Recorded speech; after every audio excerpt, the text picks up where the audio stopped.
हाँ जी, मुझे पता चल गया था मोहम्मद रफी अता आ गए हैं। जो हल्ला मचाना शुरू किया आपने, तो मुझे पता चल गया था आप आ गए।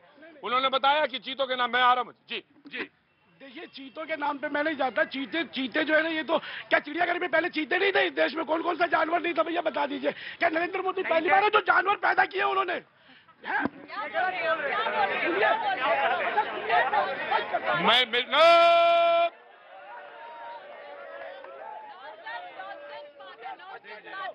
चीते ही नहीं, आपको मालूम है कि कितने 70 साल बाद चीते आए हैं? रियाबिल नहीं थे ना, और 30,000 हाथी भी लाए।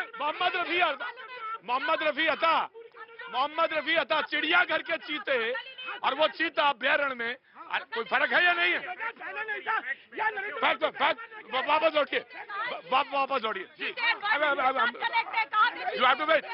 You have to wait now. देखिए, एक बात समझनी पड़ेगी, कुछ मामले जो राष्ट्रहित के होते हैं, जनहित के होते हैं, हमारा संकल्प क्या है? हमने हिंदुस्तान को विश्व गुरु बनाना है।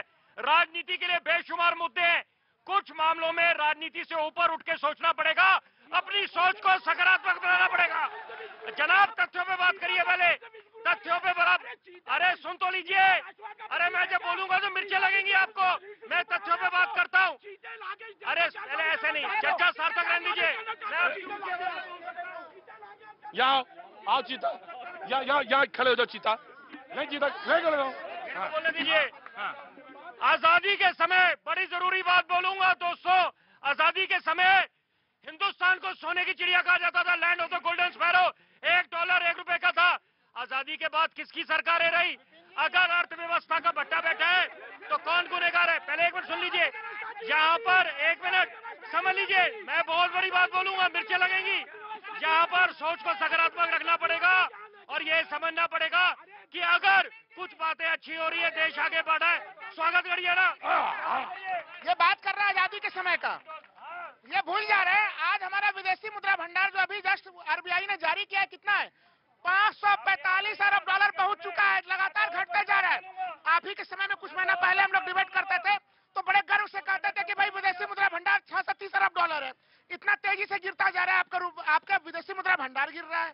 तो आप, और 2008 का आर्थिक मंदी जब पूरे दुनिया में थी, उसमें भी हमारा विदेशी मुद्रा भंडार इस तरह से नहीं गिर रहा था। आपको इस सवाल का जवाब देना पड़ेगा और देश के लोगों को सोचना पड़ेगा कि आखिर हमारा रुपया 81 रुपया 68 पैसा प्रति डॉलर क्यों चला जा रहा है? इस स्तर पे क्यों हम लोग 82 रुपया के पास बात करूंगा। एक मिनट, क्या एक मिनट सुन लीजिए, ऐसे नहीं चर्चा होती। एनपीएस क्या होते हैं दोस्तों?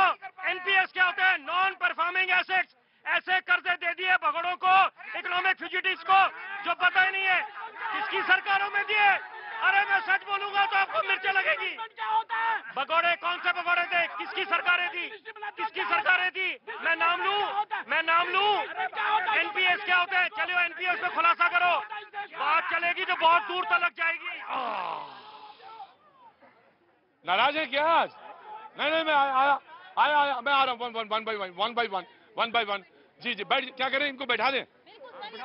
बेगर मुद्दे की बातें हो रही है, बैठाइए इनको। बैठिए, बैठ जाइए। जी, पीस पार्टी। जी, देखिए, जिस तरीके से अभी मेरे काबिल दोस्त ने कहा कि भगोड़े भाग गए दूसरे की सरकार में, लेकिन अब तो आपकी सरकार है, अब क्यों नहीं लौट के आ रहे? वो देश के अंदर जो हमारा पैसा, हमारी आम जनता का पैसा लेकर भागे, उन्हें आज तक मोदी सरकार लेके क्यों नहीं आई? चीते तो लेकर आ रही है, चीते लेकर आ रही है, इंसानों को क्यों नहीं बचा रहे? अरे इंसानों को बचाने की जरूरत है, रोजगार लाने की जरूरत है। ये क्या हमारे चीते लिए? चीते हमें खाने को देते, अरे हमारे इंसानों को आपने बचा लिया तो पूरी इंसानियत को बचा लिया। बोले चीते क्या करेंगे लेके? पहले तो खाने के लिए होना चाहिए। जी, अब ये सवाल ये है कि चीता क्यों है जरूरी? जी देखिए, चीता जो है वो एनवायरनमेंट के साथ आपका टूरिज्म को साथ में लेकर आएगा। इन्हें ये नहीं मालूम है कि टूरिज्म के साथ यहाँ पर होटल बनेगा, खाने की दुकानें लगेंगी। अरे जहाँ पर ये लोग, तो आप देखे ना, जहाँ पे वेंडर्स और जगह पे बात बिल्कुल सही कही है, 100% बात सही कही है। एम्प्लॉयमेंट क्रिएट होगा, और एम्प्लॉयमेंट क्रिएट होने के लिए कर पाई यूपीए की सरकार।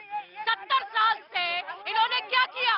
आज चीते के साथ, जिस चीते के बारे में बात कर रहे हैं, हमने सिर्फ एनवायरमेंट को ही नहीं बचाया, हमने एम्प्लॉयमेंट भी जनरेट किया उसके साथ। तो उनके अंदर ये बोलते रह गए। इन्होंने सुप्रीम कोर्ट के अंदर भी 2012 के केस को, जो स्टॉल था, उसको कहाँ से आना हो गया आपका? सर जी कल आपसे मिलने के लिए आया था। कल मुझसे मिलने आए थे? रुको भाई, अरे रुकिए मैडम, रुकिए, आ रहा हूं मैं। कुएं में गिरे बच्चे को बचाया जी, आपने बचाया?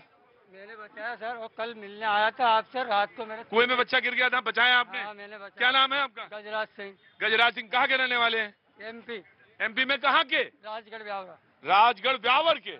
बहुत बहुत बधाई हो, बहुत शुभकामनाएं, ऐसे ही बहादुरी का काम करिए। अब उम्र तो निकल गई, वरना मैं आपको राजपथ पे हाथी पे चलवाता।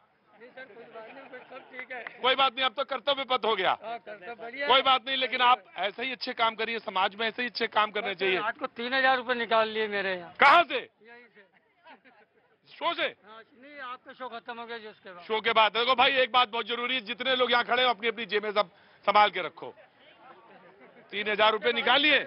शो के बाद अरे जाने के लिए किराया उराया है? नहीं है सर, आप 70 रुपए। तो मेरा मुझसे ले लेना, ठीक है? शो के बाद मुझसे ले लेना, शो के बाद मुझसे किराया ले लेना।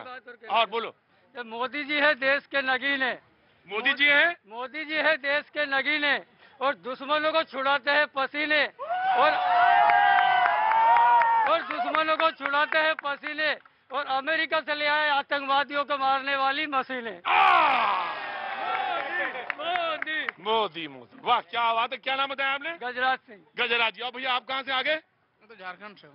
मैं तो झारखंड कोई कमजोर थोड़ी ना, तो तुम्हें, हम तो झारखंड से हैं। झारखंड बिल्कुल कमजोर नहीं है। तो कैसे आना हुआ है? तो झारखंड में कहाँ से? डाल्टनगंज?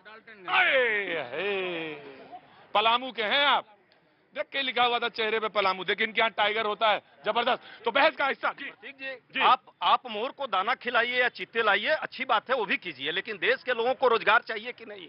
ये रुपया जो 12% एक साल में गिरा और 45% पिछले 8 साल में गिरा, मार्गदर्शक देखिए ये गलत कर रही है ना, इनके पास नहीं गया था ना। ये देखिए, ये संस्कार भाजपा का है। ये मैं नहीं चाहता, क्योंकि बेरोजगारी से नहीं सुनना चाहते मोदी जी भी और भाजपा वाले भी, महंगाई के बारे में नहीं सुनना चाहते। ये चिंता की चिंता है, देश के लोगों के जीवन की चिंता नहीं है इस सरकार में।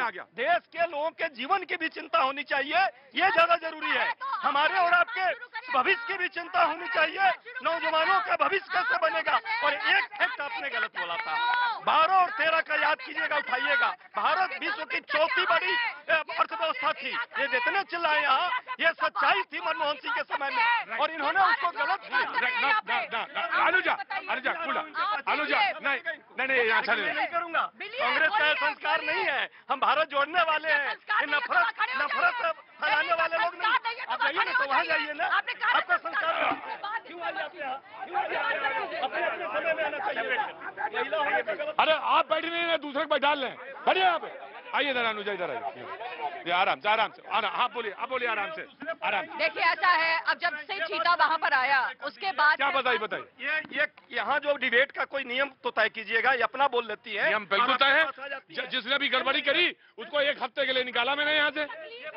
ये बोल करके यदि मेरे पास आकर के चिल्लाएंगे कांग्रेस के विचार को नहीं रखेंगे, ये गलत है। ये तथ्य पर बात होगी, और आपका डिबेट पूरा देश सुनता है, सबसे बेहतर डिबेट है, इसलिए सबको सुनना चाहिए, सुनने का समय दीजिए और होना चाहिए। सबका साथ, सबका विश्वास और सबका विश्वासघात आज जो कर रहे हैं। हाँ, विश्वासघात। अब आप ये देखिए 20 से 25 लाख बीघा जमीन अब वहाँ पर बिकने लगी है जब से चीता वहाँ पर आया है। उससे पहले कितना था, अब उसकी जो वैल्यू है, आप देखिए कि जब मेट्रो स्टेशन आए तो क्या जगहों पे हाउसिंग अर्बन नेचर नहीं आया।